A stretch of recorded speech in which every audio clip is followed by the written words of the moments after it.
Jumpa lagi dengan saya, Willy Drums. Tetap The Sinners Channel.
Pertanyaan apakah Tuhan menciptakan dosa telah menjadi pertanyaan yang menonjol sepanjang sejarah Kristen.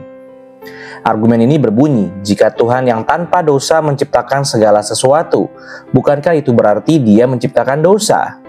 Argumen ini mengalihkan tanggung jawab dosa kepada Tuhan dan menggambarkan dosa sebagai salah satu ciptaannya. Namun, apakah argumen ini valid? Apakah Tuhan benar-benar menciptakan dosa? Apakah Tuhan yang baik dan berkuasa menciptakan dosa? Kita akan menjawab pertanyaan itu dalam video singkat ini. Namun, sebelum menjawab pertanyaan itu, mari kita tekankan pentingnya argumen ini. Jika argumen ini memang valid, hal itu membatalkan kesucian Tuhan yang merupakan bagian esensial dari keselamatan dalam Kristen. Namun, jika Tuhan memang menciptakan dosa, itu berarti Dia menghasilkan dosa, dan tanpanya tidak akan ada dosa. Oleh karena itu, jika argumen ini valid, Dia akan menjadi berdosa. Jika Tuhan berdosa, itu berarti gagasan keselamatan dalam Kristen menjadi tidak mungkin, karena keselamatan berpusat pada Kristus yang tanpa dosa.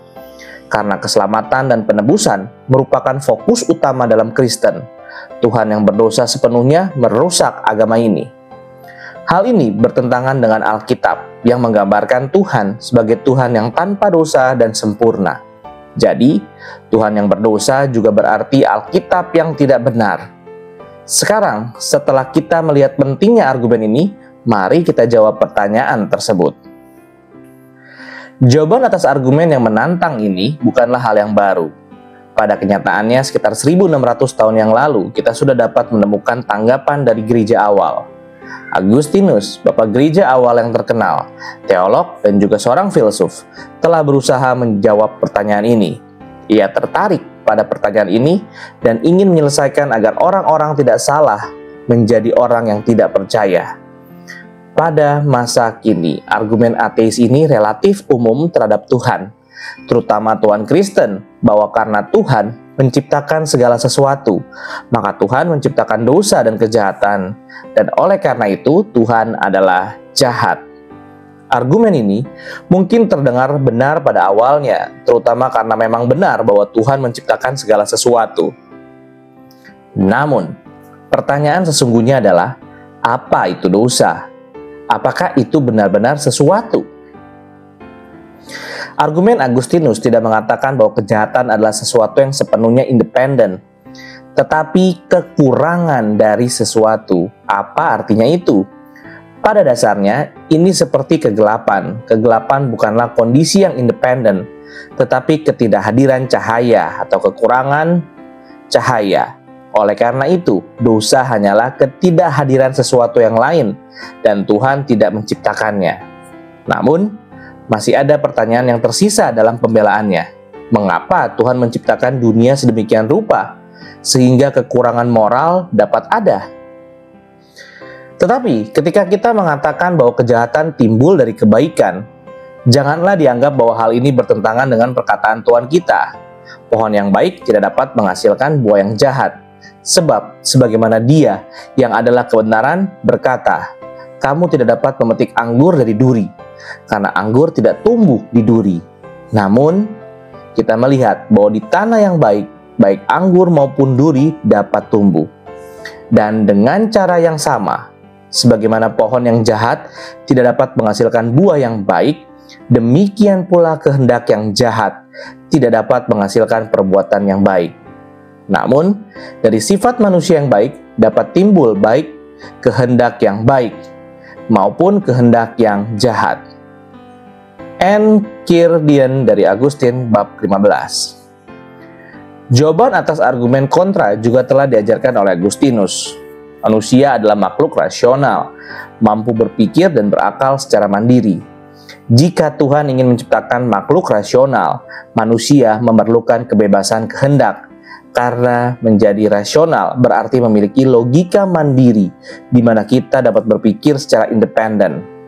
Tuhan menciptakan manusia dengan kemungkinan pemberontakan dan dosa. Namun, ternyata manusia memilih jalan dosa karena keserakahan manusia dan keinginan untuk menjadi seperti Tuhan yang berakhir dengan kekurangan dan penderitaan, bukan menjadi seperti Tuhan yang sebenarnya tidak mungkin. Apakah semua ini berarti Tuhan tidak menciptakan segalanya? Tidak. Karena seperti yang telah dikatakan sebelumnya, dosa bukanlah sesuatu yang mandiri, tetapi sesuatu yang relatif, suatu kekurangan. Dosa hanyalah kekurangan dari sesuatu yang lain. Saya setuju apa yang dikatakan Agustinus. Hal terakhir yang perlu dibahas adalah, jadi apa? Apa yang dapat kita lakukan setelah mengetahui ini? Karena dosa bergantung pada kebaikan dan kejahatan adalah ketidakhadiran atau kekurangan kebaikan, maka kebaikan mengalahkan kejahatan dan lebih kuat darinya. Jika tidak ada yang namanya kebaikan, maka tidak ada pula yang namanya kejahatan. Jadi, apa yang dapat kita terapkan dari pemahaman ini tentang keunggulan kebaikan atas kejahatan? Ini adalah pesan utama teks ini. Allah tidak menciptakan kejahatan, tetapi karena manusia memiliki kebebasan, manusia melakukan hal yang tidak baik dan kejahatan adalah kekurangan kebaikan. Namun, kebaikan lebih unggul daripada kejahatan, sama seperti cahaya lebih kuat daripada kegelapan. Oleh karena itu, kita harus melakukan kebaikan untuk mengalahkan kejahatan, sama seperti Allah melakukannya di salib untuk mengalahkan dosa dan kematian. Janganlah kamu kalah terhadap kejahatan, tetapi kalahkanlah kejahatan dengan kebaikan. Roma 12 ayat 21. Terang itu bercahaya dalam kegelapan, dan kegelapan itu tidak menguasainya. Yohanes 1 ayat 5. Terima kasih. Tuhan Yesus memberkati. Puji Allah, puji Allah, puji Allah Tritunggal. Mulia-mulia bagi Allah, pemberi kurnia keselamatan.